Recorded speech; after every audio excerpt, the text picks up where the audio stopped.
Now I'd like Dr. Yogesh sir to introduce our next speaker. Chirag sir, you may introduce the yes sir. Yeah. Good evening. Pleasure, privilege, honor again. A lovely to introduce Dr. A. Muruganathan. He is an FRCP. He has an FACP, FPCP, and an FICP. He is the chairman at Srishti AG Hospital. It is indeed a pleasure to welcome Dr. A. Muruganathan, and he will be talking on the management of hypertension in diabetes. Dr. Muruganathan, sir. Namaste. On behalf of American College of Physicians India chapter, we are very happy to present this webinar on managing hypertension and diabetes in Swastikon. I thank Dr. Mayur Patel for giving an opportunity for ACP to participate in his Swastikon 2021. My topic is managing hypertension in diabetes. The agenda will be the prevalence of bird eye view, pathogenesis and impact points to ponder, goals and therapeutic choices at touch, and carry back message to implement. All of you know diabetes and hypertension are prevalent in India. More than 20 crores of people with hypertension and 7 crores of people with diabetes. This combination of diabetes and hypertension is a deadly duo. Hypertension is twice as common in diabetes. Same way, new onset of diabetes is 2.5 times common in hypertension than a normal person. So our aim should be to detect hypertension in diabetic patients and diabetes in hypertension patients. 20 to 40% of IGT have hypertension. 40 to 50% of type 2 diabetes have hypertension. 10 to 30% of type 1 have hypertension. 85% in diabetic nephropathy. 75% of the cardiovascular disease in diabetes is due to hypertension. But unfortunately, less than 1/4 of the hypertension in diabetes is controlled. This is a study, Screening India Twin Epidemic Site study, where it says prevalence of concomitant hypertension and diabetes is around only 21%. Now, what are the causes or pathogenesis of hypertension in diabetes? In type 1, it's predominantly nephropathy. Of course, sometimes, they now say metabolic causes also have been proposed. In type 2, it is nephropathy because of the RAS hyperactivity, insulin resistance because of RAS hyperactivity and inflammation, volume expansion because of aldosterone, sodium dysregulation, and vascular changes, endothelial dysfunction, and decreased compliance. I would request you to remember this slide because the mode of action of drugs are going to be on the basis of pathogenesis. This is an interesting slide where the pathogenesis can be explained nicely. The lifestyle factors, diet, inactivity, stress, smoking, genetic factors, malnutrition early life, drugs and hormones, all these things causes insulin resistance. This insulin resistance, metabolic tissues, the insulin level is more and sodium retention is there, intracellular sodium and calcium is increased, and because of that contractility of the vascular smooth muscle. Same way, the insulin resistance can cause angiotensin and that also can cause contractility. Increased insulin also cause unopposed sympathetic overactivity, and that also causes contractility, which leads to peripheral vascular resistance. The insulin level causes hypertrophy of the vascular smooth muscle, and then angiotensin causes aldosterone, increased cardiac output. So peripheral resistance and increased cardiac output is increased, and this because of this causes hypertension. The impact of hypertension on diabetes and diabetes on hypertension. The common risk factors for diabetes and hypertension are the genes, insulin resistance, dyslipidemia, obesity, which causes endothelial dysfunction, vascular inflammation, vascular fibrosis, arterial remodeling. So both causes macrovascular and microvascular and produces cardiovascular disease. In fact, hyperglycemia causes advanced glycogen end products, and then both of them cause RAS activity, immune activation, oxidative stress, inflammation, and these also lead to microvascular and macrovascular disease. It's a deadly duo. The hypertension substantially increases the risk of both macrovascular and microvascular complications. CV risk increases by 3-fold. Diabetes and hypertension, the 6-fold greater risk of developing end-stage renal disease when compared to non-diabetic hypertensives. Diabetic increases the risk of coronary events 4-fold in women after menopause. Hypertension is associated with 57% increase in all-cause mortality in diabetic patients. Stroke 75%, ESRD 50%, CAD 35%, retinopathy 35%, amputations 35%, and 60 to 80% of diabetics will die of CVD, particularly stroke. So benefits of various interventions, if you see lowering HbA1c by 1% reduces 2.9 cardiovascular events, lowering LDL reduces 8.2 CVS, whereas lowering systolic BP by only 4 millimeter reduces 12.5. That is why I always insist we need more hypertensiologists, more hypertension clinics to counteract all these problems. Okay, what are the special characteristics of hypertension in diabetes? Lack of nocturnal dipping in arterial blood pressure, both in type 2 and type 1 and type 2. Lack of nocturnal dipping associated with increased risk of stroke and myocardial infarction, and nighttime BP control becomes especially important in diabetes. Ambulatory blood pressure monitoring is a gold standard in measuring BP, especially in diabetes. It provides various information like BP variability, dipper state, and morning surge. So what all it gives, the absence of nocturnal BP we can find out, postprandial hypotension, 24 hours heart rate variability, 24 hours BP variability, response to treatment. So APBM. So every diabetic hypertensive patient, at least once a year, they should undergo APBM. This is the normal circadian rhythm, the APBM. This is the 10% dip, nocturnal dip, and this is the early morning surge. So this is the normal APBM. You see, this is the normal nocturnal dip. This is normal nocturnal dip. This is normal dipping, 10% dipping from day BP. And this is the early morning surge. And this is the nocturnal hypertension. So when you do stage 2 hypertension, when you do APBM, it will give you various points like nocturnal hypertension, early morning surge. And depending on that, our treatment varies. And by preventing nocturnal hypertension and early morning surge, we can prevent problems of hypertension and diabetes. So BP variability, another aspect of diabetes. Overall BP variability is increased in diabetes because of autonomic nervous disturbance, arterial stiffness. Increased 24 hours BP variability predicts CAD in diabetes. Nighttime systolic BP variability is an independent risk factor of CAD. And one more thing, visit-to-visit variability was significantly associated with all-cause mortality independent of mean BP in patients with type 2 diabetes. So whenever you see a patient, you should have a record of the previous visit BP. So visit-to-visit BP variability is also very important.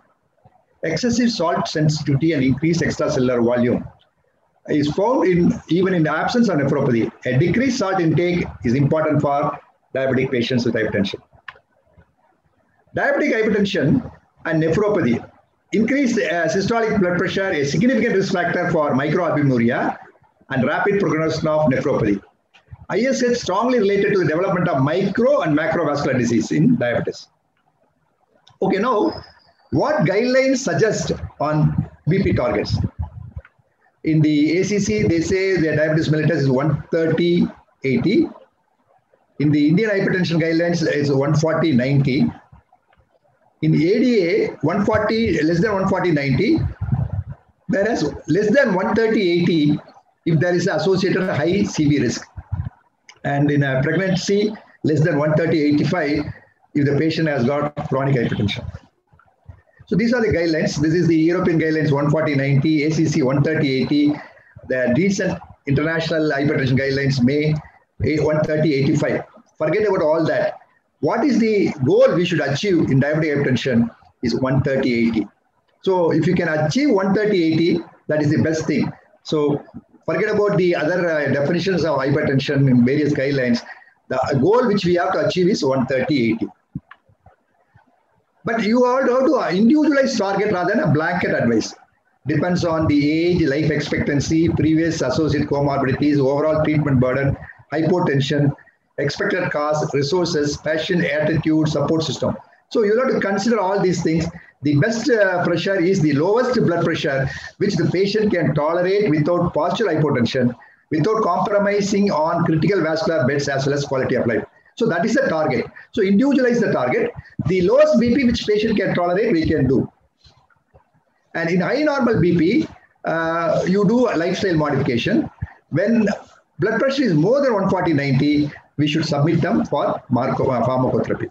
So in high normal, you submit for about 3 months lifestyle modification and check the BP again. And then if it's still high, we do the pharmacological. What are the pharmacological?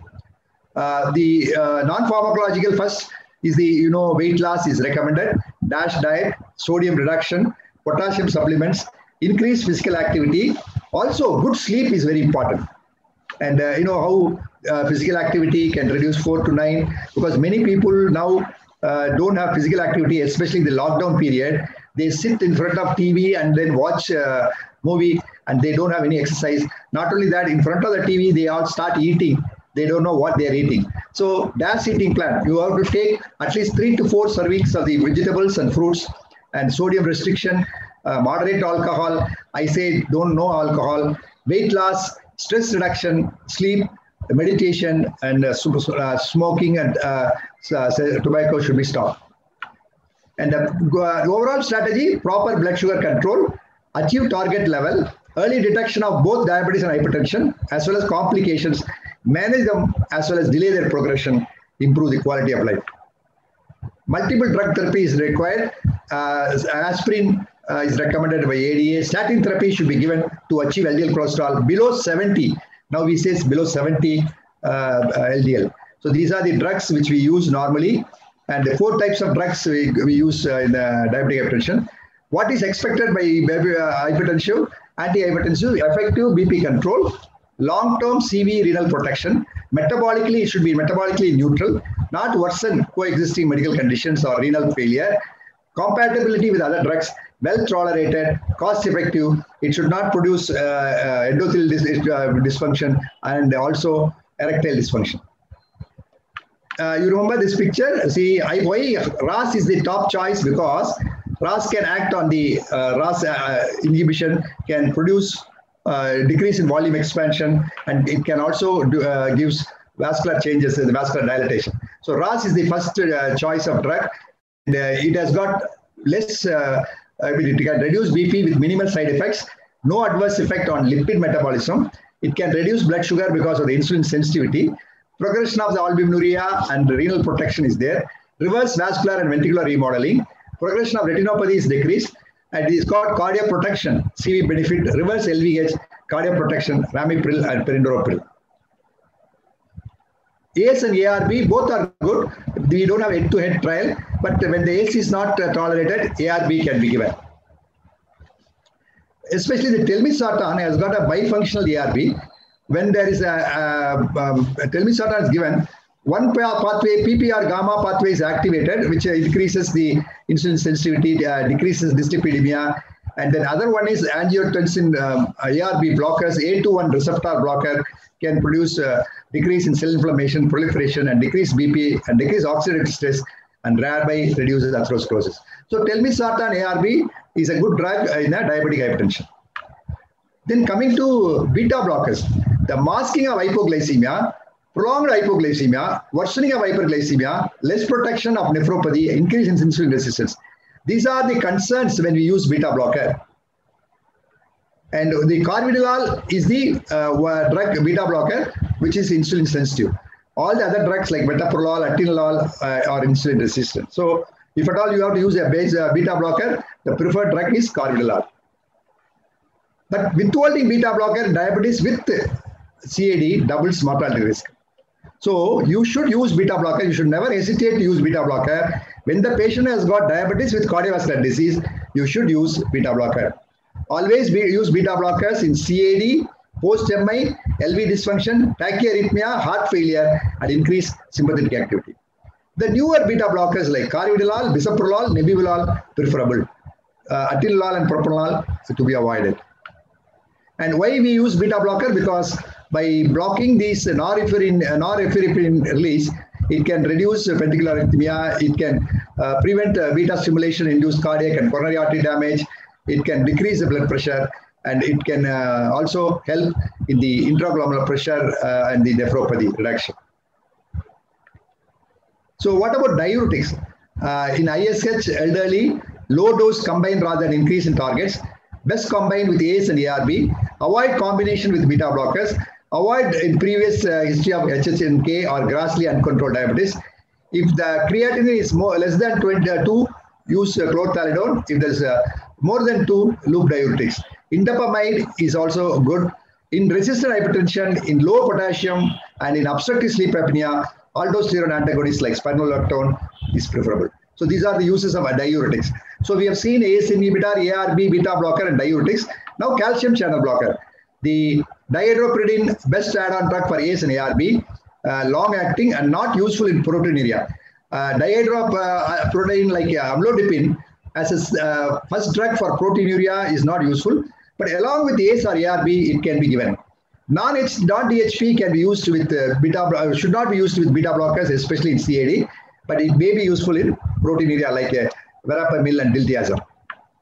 But other classes, including alpha blockers, may be used under specific conditions, such as symptoms of benign prostatic hypertrophy. SGLT, a word about SGLT. Now we are talking about SGLT in the DAPA-HF trial and the EMPAGA trial. All this trial now proves SGLT is a very good drug, and people now started using, the cardiology people are using more of SGLT for heart failure. The novel anti-diabetic drug with antihypertensive properties, canagliflozin, dapagliflozin, empagliflozin, all have BP reducing properties, but they reduce 3 to 5 systolic and 2 to 3 diastolic. The mechanisms are diuresis, nephron remodeling, reduce arterial stiffness, and weight loss. Reducing the dose of diuretics or other antihypertensive drugs is essential when you give SGLT. This class of drug is effective in patients with high glucose, BP, and overweight. And the ADA also says in adults with diabetic hypertension, all first class of antihypertensive like diuretics, ACE, ARB, and CCB can be used. But in the presence of albuminuria, the best drug is ACE and ARB. So when the patient has got albuminuria, you have to choose the first drug as ACE and ARB. And now people talk about combination therapy and initiate the drug treatment with only combination, not monotherapy, many guidelines say. And this is the article which I wrote on the simplified protocol, where we also talk about combination therapy. And you remember this figure which I showed. Now you can see the insulin resistance causing angiotension. You have to give ACE and ARB. And when the calcium is increased, calcium blockers, statins, and then carvedilol when a sympathetic overactivity. When you want to reduce cardiac output, diuretics and aldactone. So all these pathogenesis can be tackled by each individual drug. So this is how we do the armamentarium of drugs is there for diabetic hypertension. You also consider the dysglycemia, dyslipidemia should be also promoted. Should be treated. ACE and ARB is better drug for both dysglycemia and dyslipidemia. CCB is neutral. Beta blockers sometimes increases. So you'll have to consider these drugs. In ADA, one thing they said, initial drug should be, if it is a simple hypertension, just 140/90, one agent. But if the blood pressure is more than 160, 110, first itself, you have to start 2 drugs. This is the ADA recommendation in 2020. I'll give you a better algorithm. When a patient comes to you with more than 130/80, if there is albuminuria, the urine, you should start ACE and ARB. If the BP is not under control, you have to add calcium channel blocker or diuretics if there is edema. And if still BP is not controlled, you add beta blocker, carvedilol. And if BP is not still controlled, add alpha blocker, aldactone, or clonidine. And if the patient has got associated cardiovascular disease, first itself you should start beta blocker, carvedilol with ACE and ARB. The rest are same.